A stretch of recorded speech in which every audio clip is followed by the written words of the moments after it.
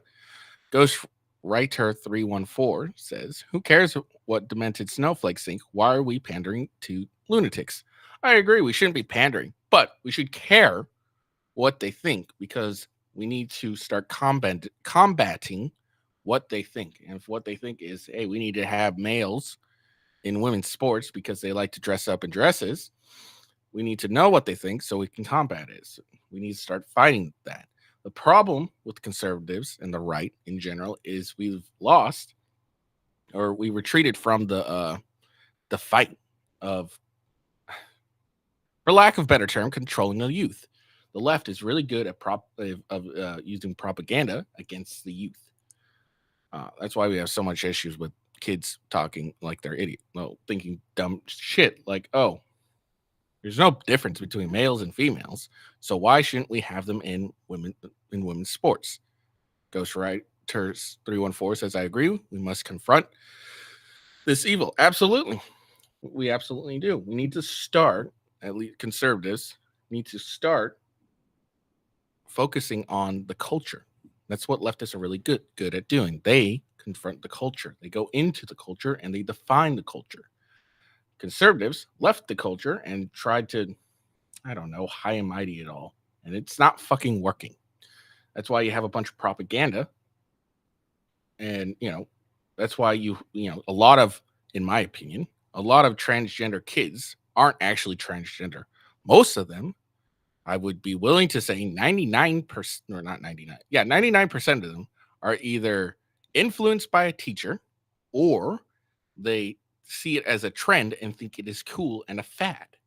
Okay. And that 1% actually have this thinking of, have some mental illness thinking, oh, I'm actually a woman, even though I'm a dude. So that's our big problem. That's actually one of the good things that came out of COVID is a lot of parents started waking up to the fuckery going on in schools. That's why my kids are going to be homeschooled, not going to a public school. Even if I move, to a red state, all red, I'm still going to homeschool because guess what? A lot of leftists, regardless of what state you're in, are in the schools. So there we are. That's what's happening in Wisconsin. Wisconsin is crap. Don't live in Wisconsin. Or go to Wisconsin. Well, not go, but, citizens of Wisconsin, you think this is bullshit, then vote out your governor and vote in more Republicans. Republicans do a better job at campaigning. All right. Moving on. Oh, shoot.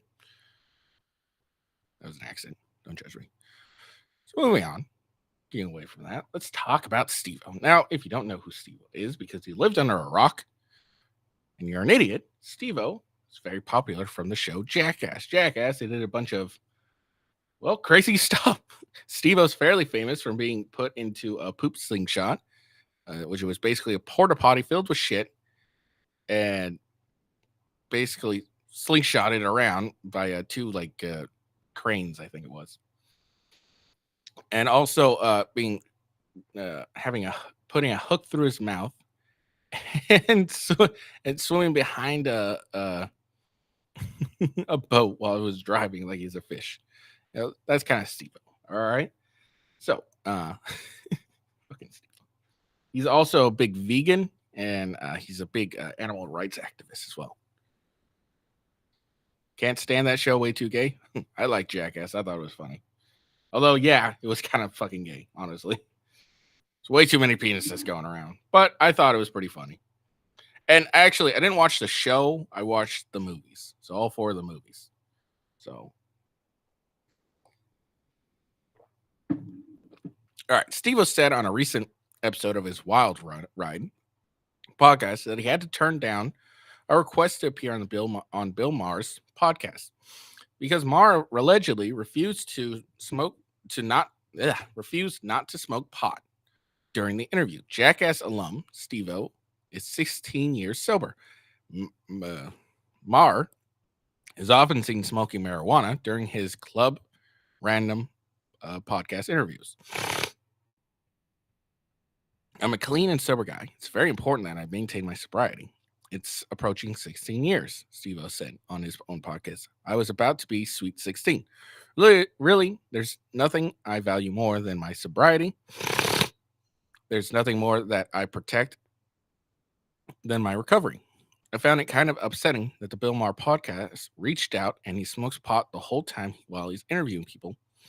I said I'd happily go on there, but while I'm on, out of respect for my sobriety, could he refrain from smoking pot? He said no, that's a deal breaker. It's kind of weird, right? Like he's so addicted to pot. Bill Maher's so addicted to pot, he can't not do it one time to respect Steve-O's sobriety. It's weird to me.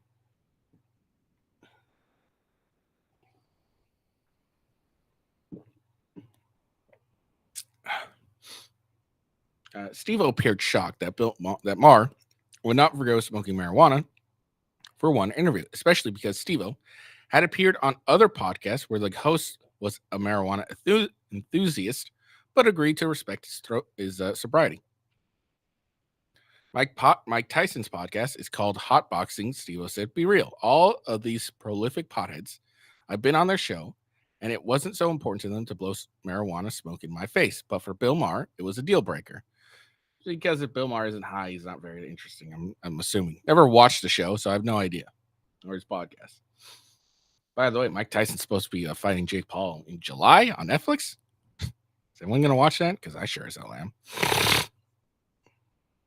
Variety has reached out to Bill Maher's team for comment. As Steve-O's story gained traction on social media platforms like X, some users pointed out that in fact that Maher had in fact respected his guest boundaries for marijuana in the past. During Sheryl Crow's appearance on Club Random, Maher told her, "That's when I need a joint, but I never light one up in front of you." He refrained from smoking in front of her. Maher recently announced the launch of Club Random Studios, a podcast network and entertainment. Has Bill Maher been fired from his network job? I really have no idea because I don't pay attention to Bill Maher. Maher recently launched announced the recent launch of Club Random Studios, a podcast network and entertainment hub aiming to champion authentic from unfiltered celebrity voices. Besides Maher's own Club Random, the network's first show is the Sage Steele Show, hosted by Sage Steele. The network will partner the NBA Hall of Famer Kevin Durant for his podcast, KG Certified, while Smashing Pumpkins frontman Billy Corgan will get his own podcast as well. Limp Bizkit singer Fred Durst will host a show about UFOs and conspiracy theories. Watch Steve-O's full episode of Wild Ride, in which he talks about Maher in the video below. He's apparently talking with Patrick Bet-David. That's interesting. We're not gonna watch it. So apparently, there's some conflicting stories. Steve-O says, "Hey, Bill Maher said he would not smoke marijuana in front of me. I'm not gonna do his show because it's really important to that I keep my sobriety going." And now apparently, Bill Maher has shown in the past that he would respect guest boundaries for marijuana, and this was from Sheryl Crow's appearance. So now we got two conflicting stories. Now what we need Steve-O to do is show the receipts, because apparently they reached out. Bill Maher's team reached out.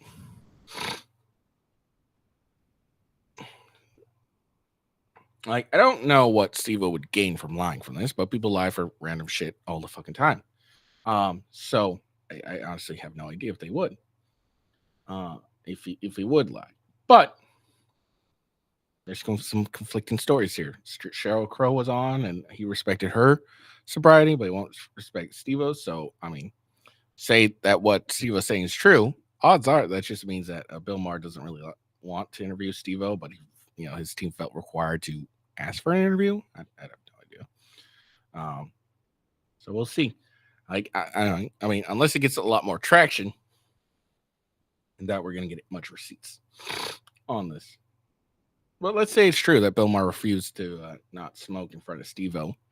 Seems really weird. Seems like, why do you need to smoke so goddamn much just to interview someone? It's weird. Pot just makes you lazy people. All right.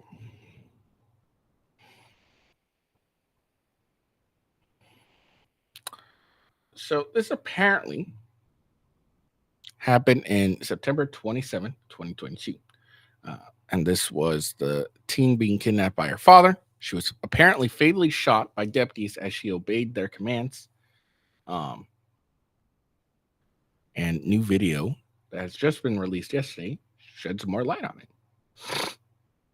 All right, so this is the background, and we'll watch the video itself. California teen whose father was believed to have kidnapped her in September 2022 was fatally shot. Right, this happened. Okay. Was fatally shot by deputies as she followed their commands. She didn't appear to be wearing tactical gear, as officials previously claimed. Newly released video shows. What the fuck? They claimed that she was wearing tactical gear. Okay, so what if she's wearing tactical gear? Why the fuck? Is she armed? Then don't shoot her. Savannah Garzino, 15, was abducted by her father, Anthony John Grazino, 45, after he allegedly killed his estranged wife, Savannah's mother, on September 26, 2022. The San Bernardino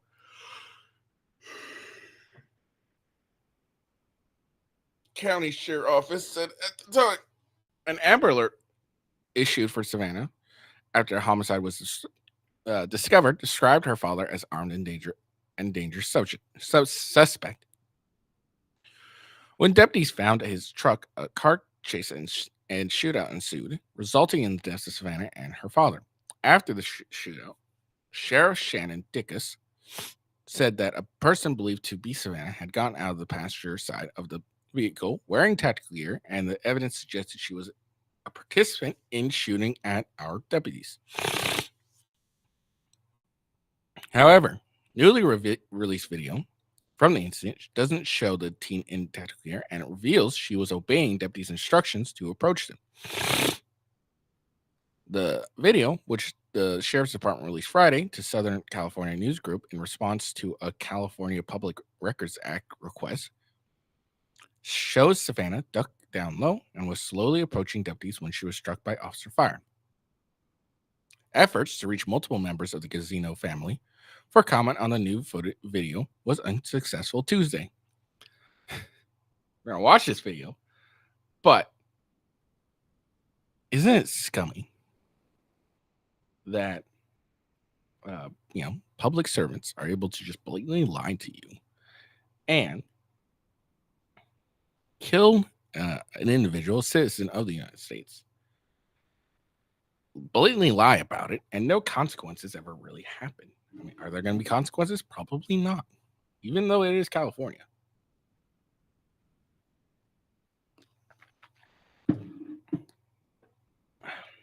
A 911 caller reported seeing Anthony John Gazzino, suspect's pickup truck, in the area of Highway 395 and Highway 58 around Barstow, the morning of September 27, 2022.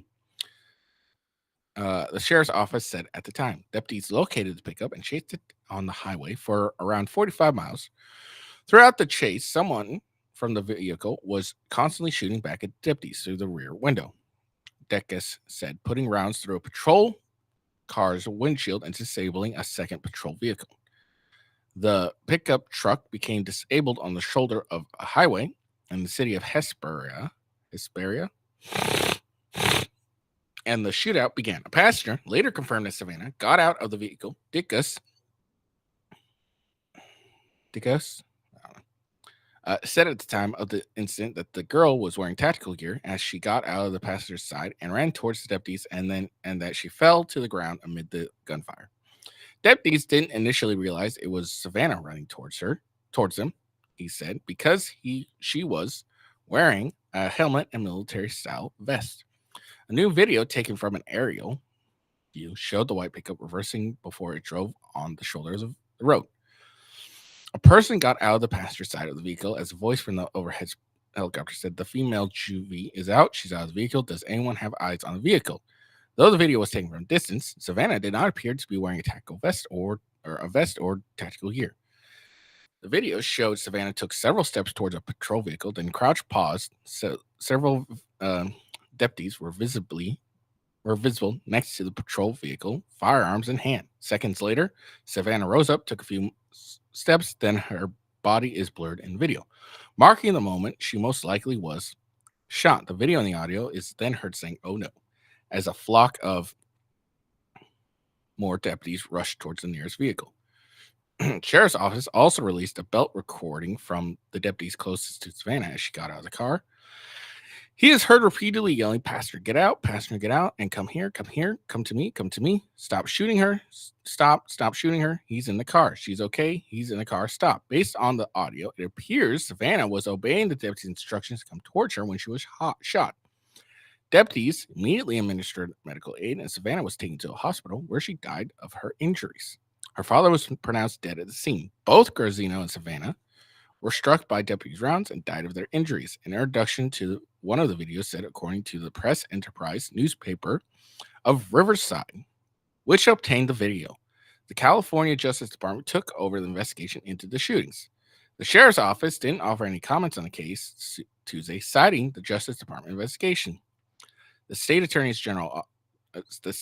general's office referred to its original statement about the case when it was asked for comment. So it's been 2 years, roughly, almost 2 years. Has any cop been fired since the incident? Probably not. Any of the cops involved that actually shot this poor innocent girl? No? Interesting. All right, so let's watch this video.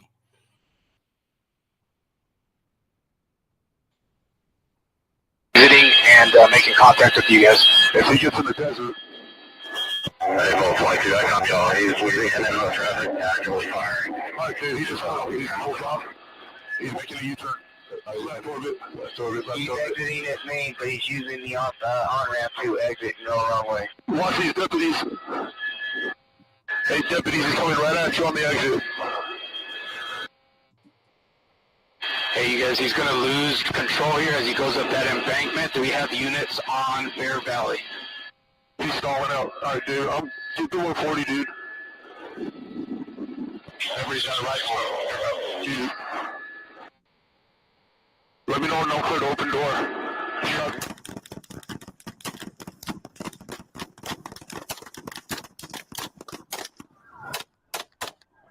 That's gunshots.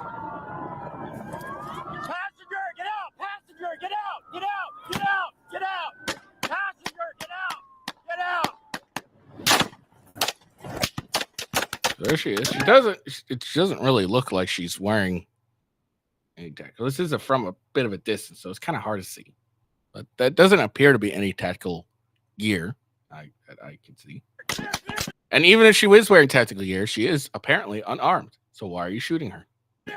Come here! Come to me! Come to me! Come to me! Come to me! Come! Walk! Boom. Hey! Stop shooting her! He's in the car! Stop! Poor girl. She's okay! He's in the car! Stop! So look, hold on. Let's reverse that for a second. All right. So she gets out. Get out! Okay, we're gonna slow this down. Get out! So she gets out. This is her right here.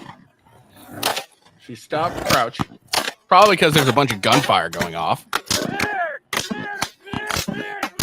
The cop is behind. So I'm assuming, this is what I'm assuming. The cop is behind the vehicle that's right here. The white one right here, just in front of the pickup. That's the cop talking to her. He's telling her, come here, because there's gunfire going on.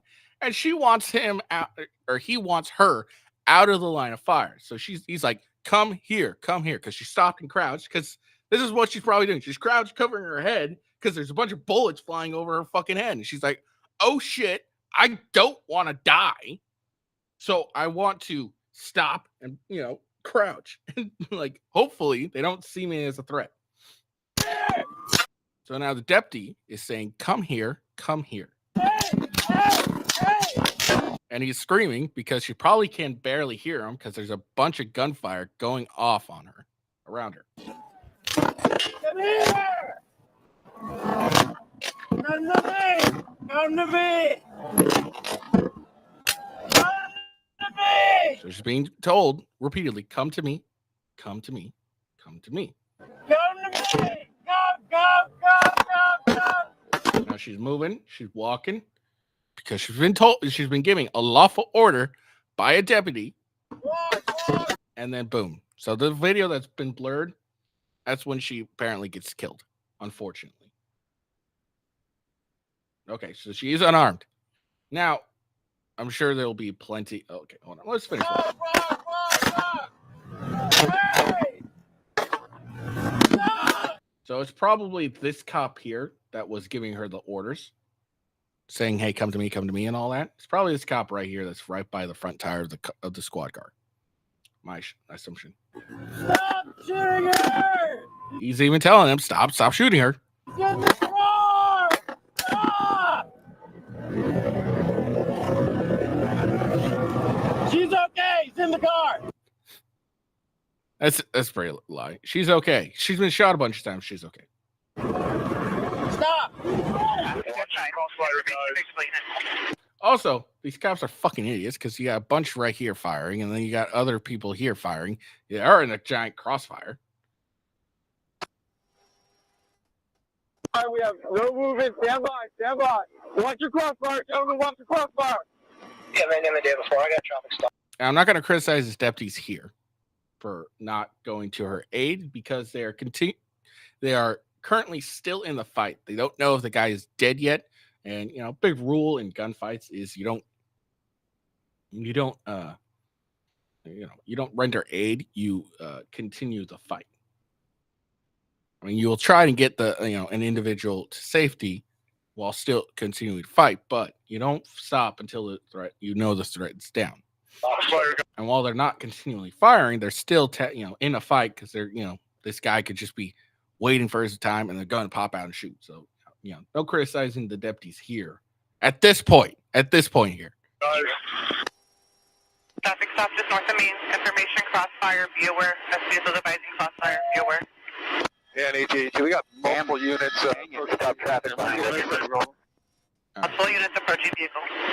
Then you got two cops now. Southbound, north of Main Street, stop traffic. Tell with the juvia. Is she code 4? Is she hit it all? That one went down. That's the juvie. Vehicle advising no movement outside of the vehicle. Information. So there we go. That's the footage. So that's the footage. Now, all the cops that shot her should be fired. Okay, I don't care that I'm sure the pro cop people, and I'm generally pro cop. I'm sure plenty of the pro cop people was like, well, it's in the heat of the moment. There's a lot going on. They didn't know anything at all. And, they're firing on instinct, okay? Maybe so.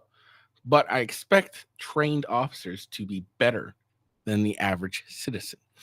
This is shit an average citizen would do. Accidentally shoot an unarmed teenage girl. That's shit I would expect from a citizen in a gunfight. I don't expect that from a cop. I expect better from a cop. The thing is they lied. The sheriff's department lied. She was wearing a tactical vest and helmet. First off, even if that were true, okay, which doesn't look like it. The video is from a distance. Can't really tell. So maybe, But even if that were true, if she doesn't have a fucking weapon, then don't shoot her because she's not a threat to you. Okay? And as far as I know, there was no the department didn't say they were concerned about an S vest. Which, guess what? If you had an S vest is a suicide vest. One of those.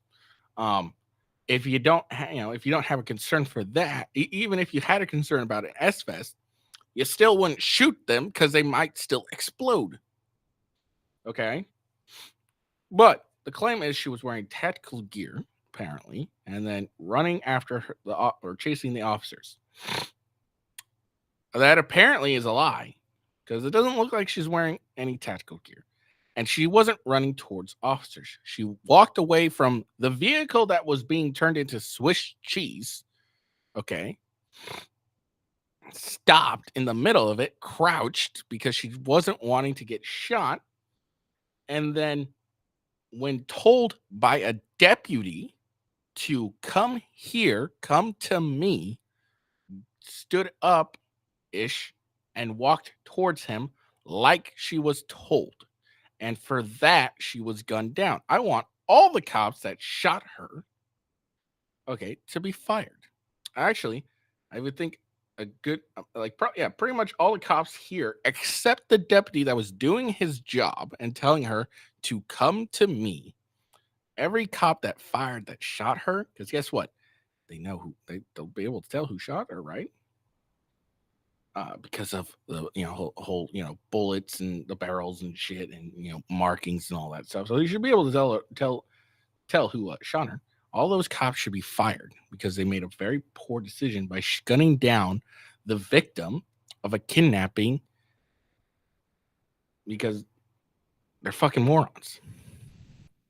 Okay, so I'm very irritated and very pissed off about this. You gunned down an innocent girl, and then you lied about it. Okay, you lied. The sheriff's department lied. The sheriff should be fired too, or impeached, whatever you want to fucking call it. That sheriff should be gone because she, whatever the fuck, I can't even remember because I thought it was a chick sheriff, and then it turns out it was a dude sheriff. So whatever. The sheriff should be fired too, impeached, whatever we fucking call it, because he lied. He said she was wearing tactical vests. She was running towards our officers. Neither were true. Didn't look like she was wearing tactical gear. Even if that were true, she was still unarmed, and she wasn't running towards her officers.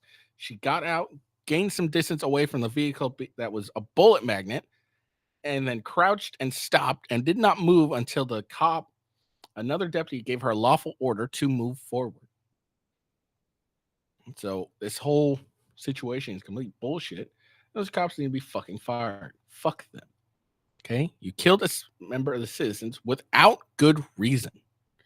Okay? Without good reason. It would be another thing entirely if she was running towards your officers. She had an object in his hand. You couldn't really tell what the object was, but she was running and she lifted it up and you shot her. Okay, that would be a different story. I would be able to say, all right, that's reasonable that an officer could pursue that she was, running towards them with a gun and getting closer because she's a shit shot. So she wanted to get closer so she could kill more officers. That'd be reasonable.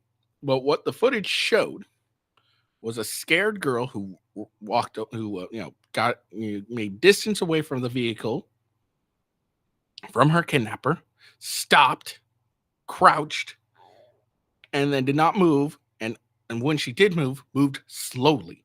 Okay? None of that gives me any reason to think that these cops had any reasonable thought of or fear of their life. So they should all be fired, except that, the cops on the right side, at least. They should all be fired, except the one deputy that was trying to do his job and tell her, hey, come to me. I'm here to protect you. Come to me. So, all right. I'm irritated. I don't like it when kids get killed by cops. I don't like it when anyone gets killed by cops, but I really don't like it when kids get killed by cops.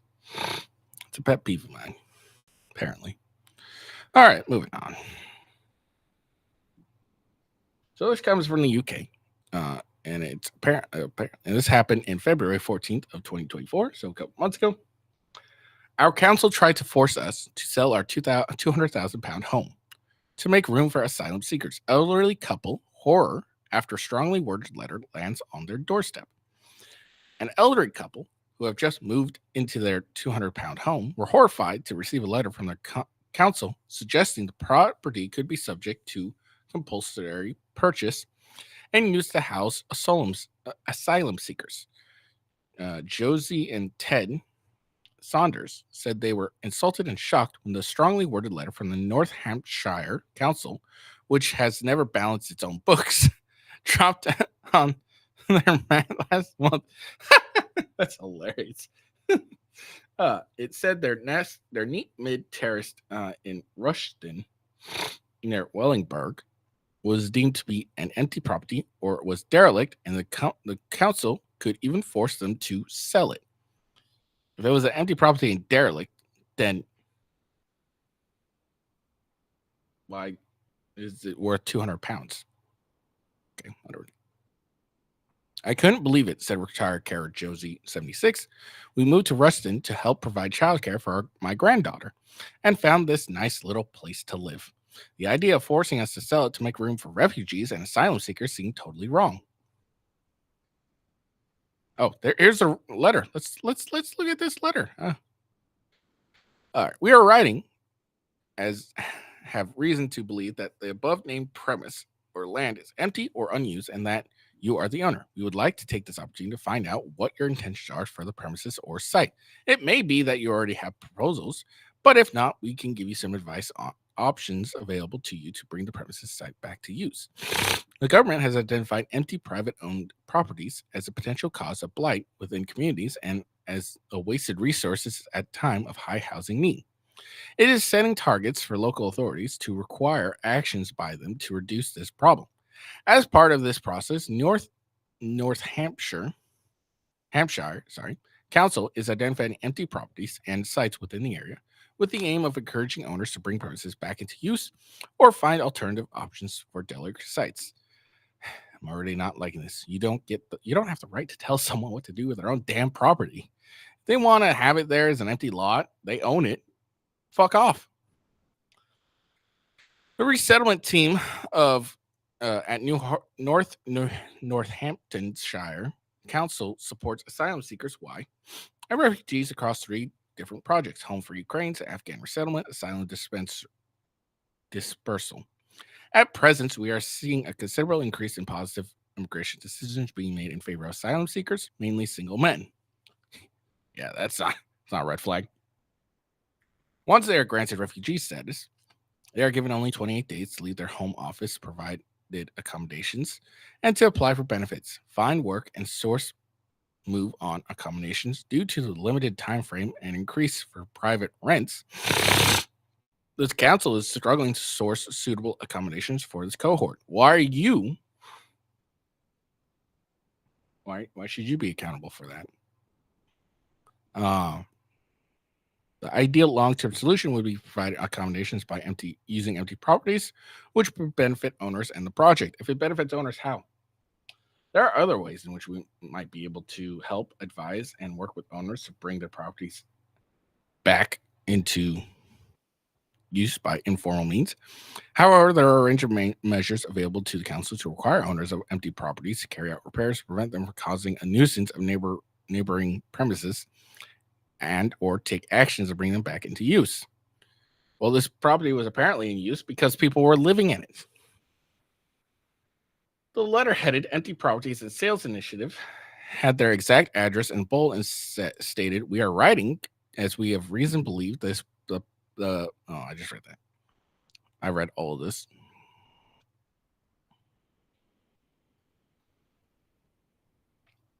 It said the council couldn't make a compulsory purchase order on the property.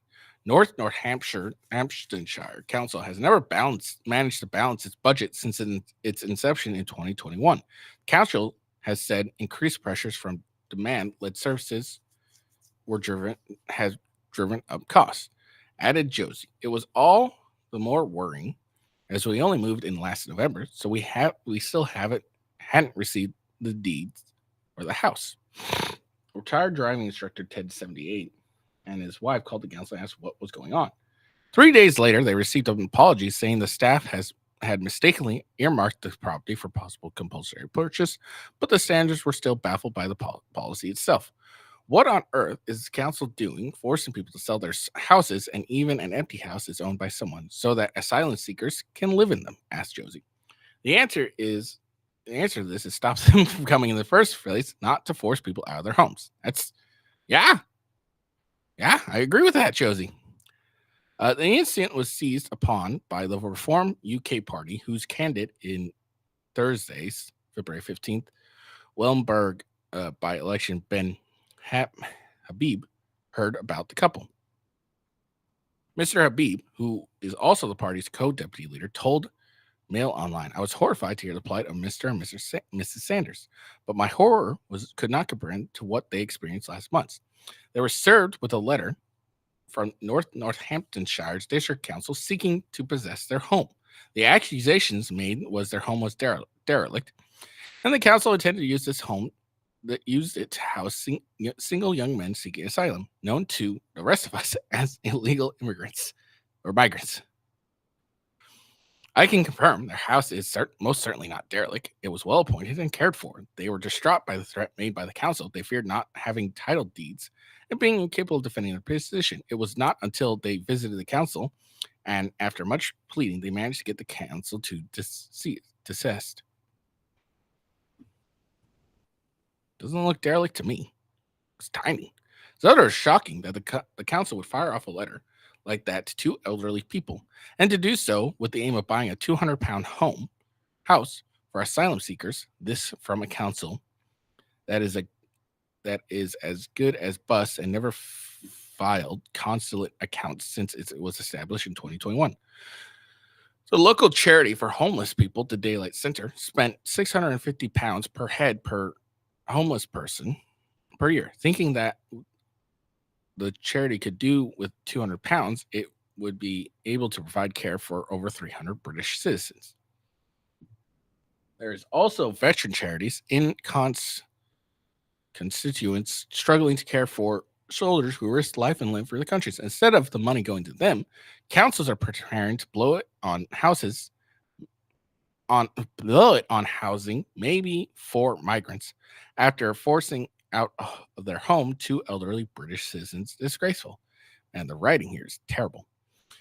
The council is run by the Tories. For all their chat about championing local issues, both the Tories and Labour are asleep about damage being wrought on Wellenberg by a failed council and a complete failure to police our territorial waters. Heads should roll and Sanders should be compensated. The only party capable of preventing this dystopia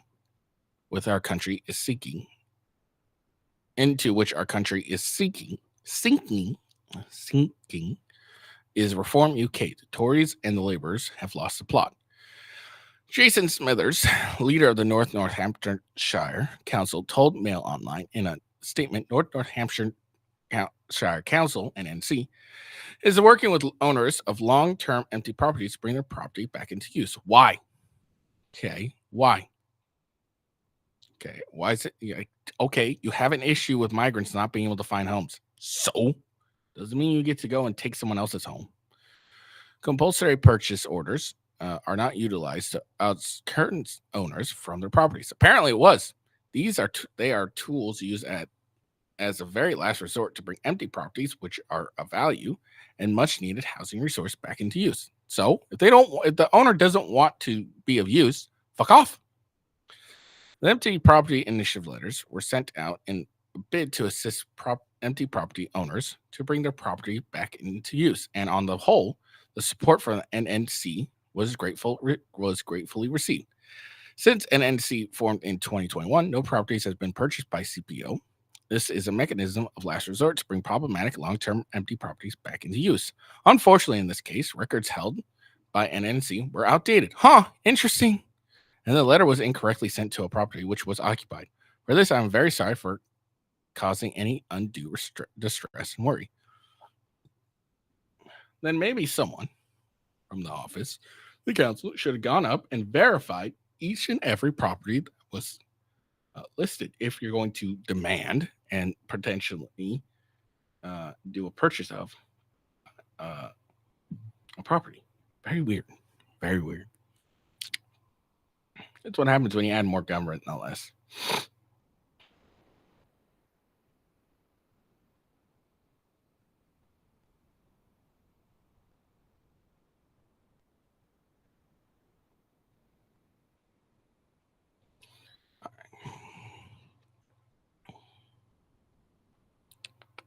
All right. So, Scotland apparently has passed some new hate crime laws.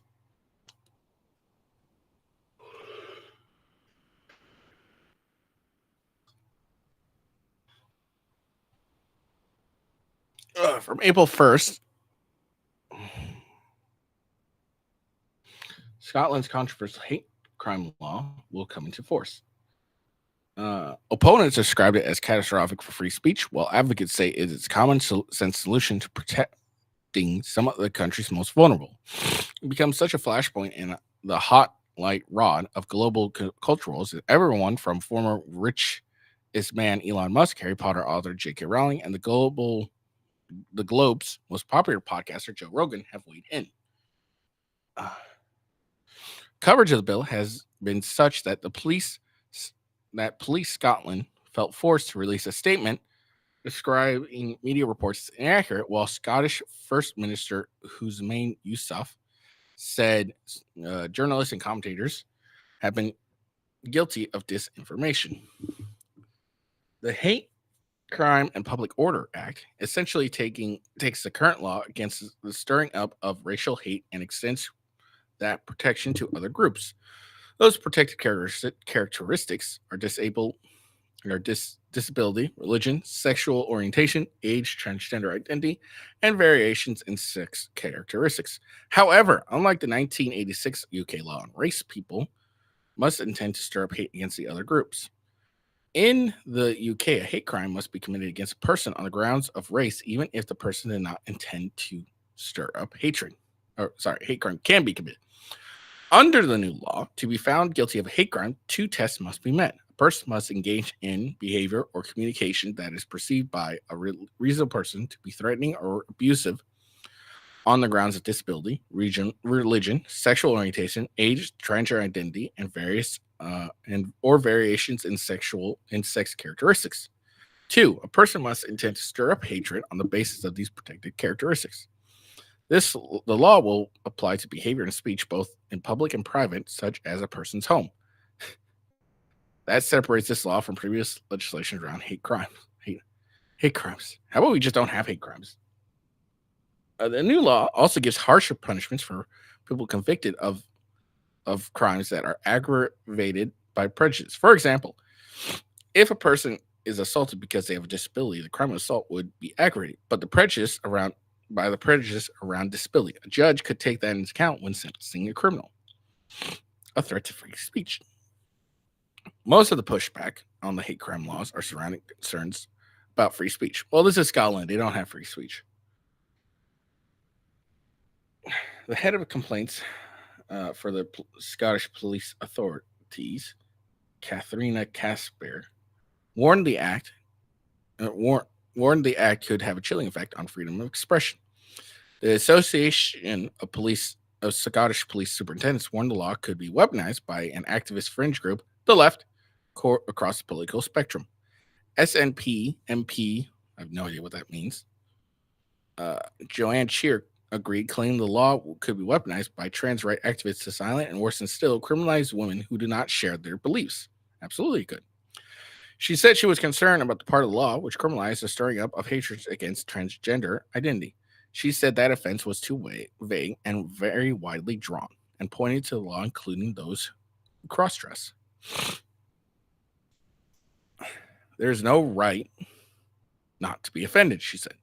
Police Scotland has committed to investigating every claim under the Hate Crime Act, despite no longer planning to probe every low-level crime, including some thefts.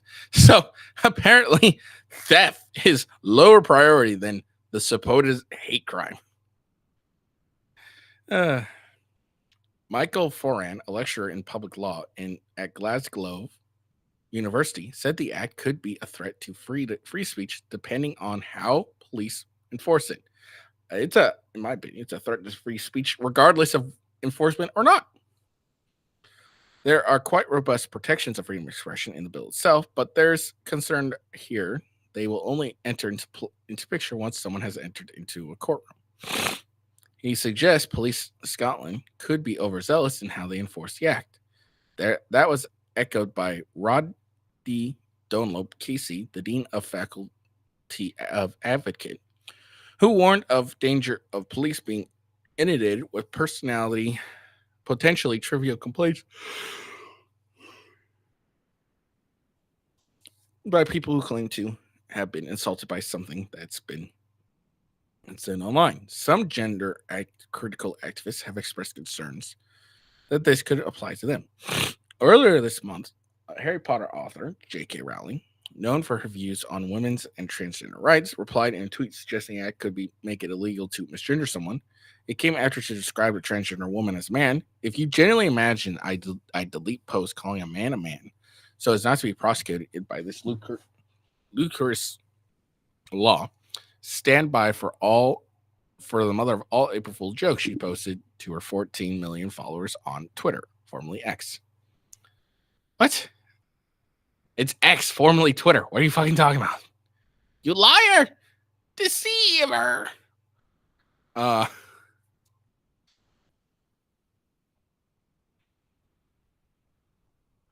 Oops, wrong one. Adam Tompkins, professor of public law at Glasgow University and former MSP, who was on a key Holy Rod committee,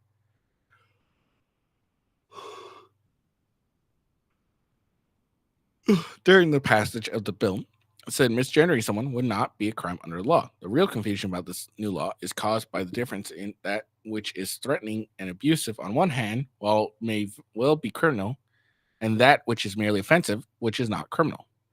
What the new law is sometimes accused of doing, but what the law does not at all, is that criminalize offensive speech. If you're offended by what I say, that's not a hate crime. If I misgender you, even if I do it deliberately, that's not a hate crime because it's neither threatening or abusive. It might be upsetting to you. You might be angry with me, but it's not a criminal offense now, and it won't be a criminal offense after April 1st when this law comes into force, because it doesn't meet that all important threshold of threatening or abusive. Tompkins said, in his view, the risk of legislation is not that it aims to criminalize free speech, but it may be interpreted as such when it is being implemented. Properly understood, this legislation poses no risk to free speech, but I can completely understand why not all commentators understand it properly because it's subtle and complex. Look, if a law is subtle and subtle and complex, it's not a very good law. Okay, you should be able to understand what the law intends and how to not break it. Okay, like if you go over the speed limit, you could get a ticket. Okay, like okay, that's not complex. So if you're touting a law is complex, it's not a very good law. And let's be honest, we've had laws where, oh, they're not gonna, do that, and they end up doing it. I can't think of anything right now. Don't ask me to. But like, if you don't think for a second that someone somewhere is going to end up being pulled in for a hate crime, like misgendering someone, you're a fucking idiot. Okay? You're an idiot. And guess what? If one person goes to a courtroom, even if it's dismissed, it's still bullshit. Okay? Like, it's so dumb. I would just not have hate crime laws at all. Okay? Just because you're black and I assault you doesn't make it any less of a crime just because you're black. Like, it's the hate crime laws are so dumb. Although entirely separate from the Hate Crime and Public Order Act, the new law has brought the policy of non-hate criminal instances to the fore. That's when a police force decides that after receiving an allegation of hate crime, they conclude no crime has actually been committed. However, they can keep a record of this file as a hate incident. Why? Like, why? What is important? If it's not a crime, why is it important to have a record of it? According to the police Scotland law,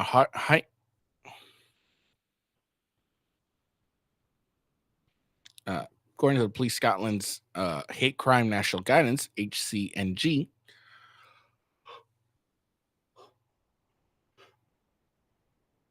a hate crime incident is an incident which is perceived by the victim or any person to be motivated wholly or partly by malice and ill will towards the social group, but does not constitute a criminal offense, non-criminal incident. Okay, why is it important to have a record of this? A policy was brought to national prominence when it transpired that Tory MSP Murdo Fraser had an hate incident lodged against him after he compared identifying as non-binary to identifying as a cat in response to a government plan on equity. He also claimed Police Scotland's policy is illegal and has threatened to take the force to court if it does not delete this incident. But did he? Although this issue happened under Scotland's previous laws, critics of the Hate Crime Act say even more hate incidents will be logged as people feel empowered to report hate crimes against more groups. A spokesperson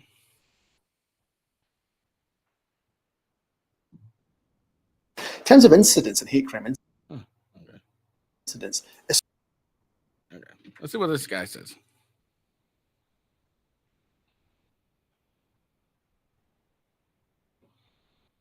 it's important that they are recorded because what it does is it gives police an idea of where there might be spikes in hatred. That behaviour might not be criminal, but they can then see a pattern that is simply done so police can see if there's a rise in anti-Semitism, for example, or a rise in homophobia. But if they're not crimes, why is that important? If they don't warrant criminal acts, then why is it important? Right across the country, it's important that police are able to monitor any patterns Why? of hatred that might emerge. Why? Why is that so important? If you're not going to be able to do anything about it, okay, why is it important? Because you're not going to do anything until after. Okay, you're not going to do anything till after. After a crime has actually been committed, you're not going to do shit. Okay, you can't. Hopefully.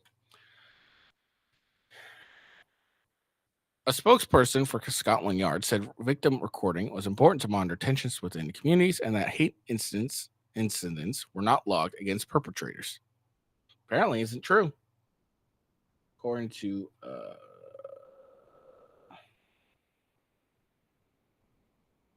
Tory MSP Murdo Fraser. Apparently not true. Speaking to STV News on Monday, First Minister Usma Yusuf said he supported police recording non-criminal hate incidents. It's important that they are recorded because what it does is give police an idea of where there might be spikes in hatred. So, he said, okay, there's spikes in hatred. So, you're not going to do anything until the crime actually happens. Okay? STV News understands that under Police Scotland's enhanced disclosure scheme, it is impossible, but considered unlikely for these hate incidents to be disclosed to employers. Bullshit! It's absolutely going to happen. Absolutely. All right. Why aren't women included in the act? Because now that we have transgenders, women aren't that important. There has been outrage among some women groups that MSPs decides to drop women as one of the protected characteristics in the bill. SNP MP Joanne Cherry said that the law leaves women unprotected from hate crimes despite being one of the most abused cohorts in society. Okay, whatever. Asked by STV News why it dropped women from the list, Scottish government said it planned to introduce bespoke legislation on sexism in society. Women, like everyone else, are already protected from threatening or abuse in law. Oh! So then what you're trying to tell us is this hate crime law is useless because they're already protected from threatening or abuse because everyone named is everyone else. What the fuck is this? We have consulted on a misogyny bill, which will build on these general laws and create a new focus on protecting women and girls to address criminal behavior motivated purely by misogyny. Engendered, a women's rights charity, has consulted that was consulted on the making of Hate Crime Act defended the decision not to include women. Executive Director Catherine Murphy told STV News, "At first glance, it might seem appealing to expand hate crime aggravators to include sex as an obvious way to increase protections for women. However, in reality, hate crime models was not designed to address the nature and scales of gender-based violence, harassment women face in our society." She said that using hate crimes to address misogynistic violence against women was proven to be inadequate in other countries and could undermine more targeted efforts to address these issues. She added, through the Misogyny and Criminal Justice in Scotland working group led by Baroness Kendi, we advocate for a thorough examination of how the justice system should respond to misogynistic violence and harm. In 2022, the Scottish government committed to introducing detailed legislation to improve protections for women before the end of this parliament. Will comedians... How long is this goddamn article? Fucking hell.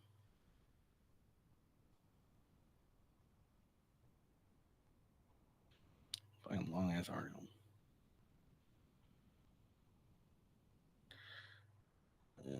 Okay. Will comedians be targeted under the hate crime law or act? A report in Scottish newspapers that comedians would be targeted by police under the hate crime Crime and Public Orders Act went so viral it led a response from the world's richest man. Training material given to officers ahead of the new law coming in April 1st, Seen the Herald outlines the different ways in which a person might communicate material to another person. It goes on to use online streaming, emailing, playing a video, and public performance of a play as examples. We are aware of inaccurate media reporting about training material in place of the introduction of Hate Crime and Public Order Scotland Act 2021. Okay. In a statement, Police Scotland described reports suggesting new officers have been told targeting performers as inaccurate. Okay.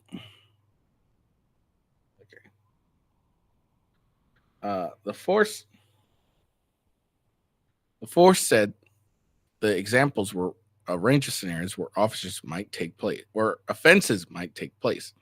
and officers should not be told to target these situations or locations. Ahead of the statement, a right-wing influence has tweeted, "Police officers in Scotland are being given training to target social media posts, including retweets of materials deemed threatening and abusive. Under the country's new hate crime law, actors and comedians are not given a free pass to make jokes about sensitivity subjects that offend people either." Musk replied, "An example of why it's so important to preserve freedom of speech." The tweet seen more than 25 million times, according to Twitter/X, which the Tesla billionaire owns, and gained 114,000 likes. The news report also caught the eye of Joe Rogan, the most popular podcaster. You see that wild shit in Scotland where they target comedians with hate crime laws? He said on a podcast viewed millions of times. He suggested it could be a negative effect on the Edinburgh Festival, the world's largest arts festival and hallmark of many comedian careers. Police defended the training material, says Police Scotland is not instructing officers to target actors, comedians, or any other group of people or groups. Our training package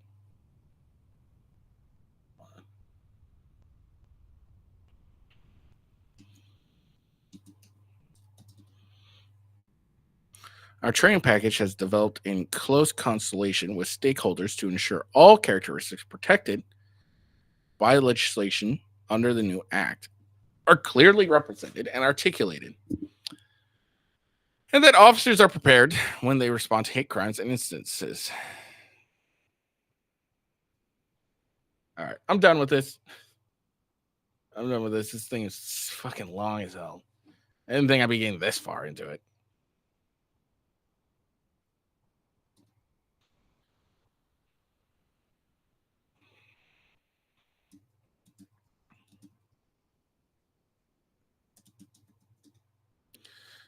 All right, I'm done. That article was super fucking long. I didn't think it'd be that long, but it's really fucking long. So that's the end of the show. I'm tired. But that's hate crime laws. So I mean, we'll see how it goes. I'm sure someone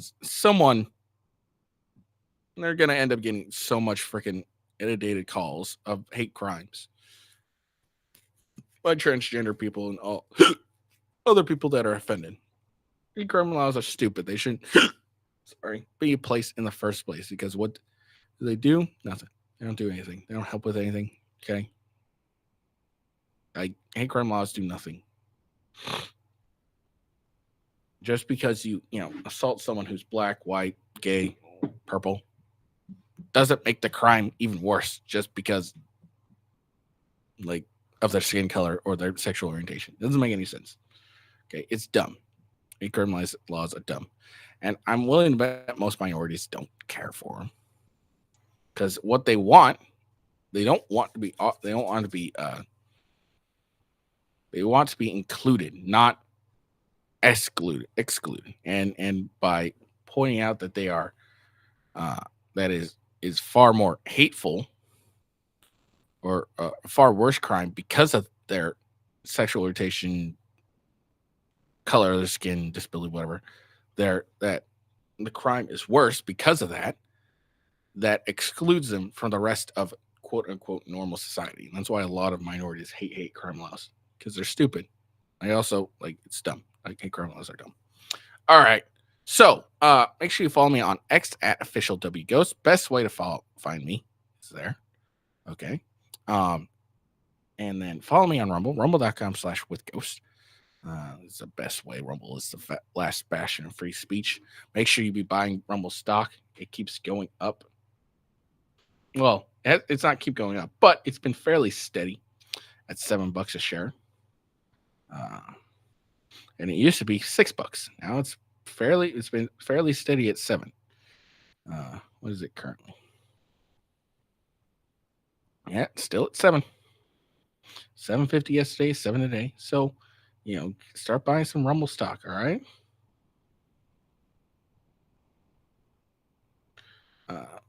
Because eventually it's going to go up. Rumble is going to be the new YouTube. This is what I believe, 100%. So buy it while the getting is good. Follow me on YouTube, youtube.com/@withghost. Twitch.tv/officialwithghost. X, I already said X. All right, so follow me all there. Check out my gaming channel, rumble.com/gamingwithghost. And then YouTube, youtube.com/@officialgamingwithghost. All right, I hope you guys have a good day. Peace out, and see you later. All right, hold on. All right, I'll see you later.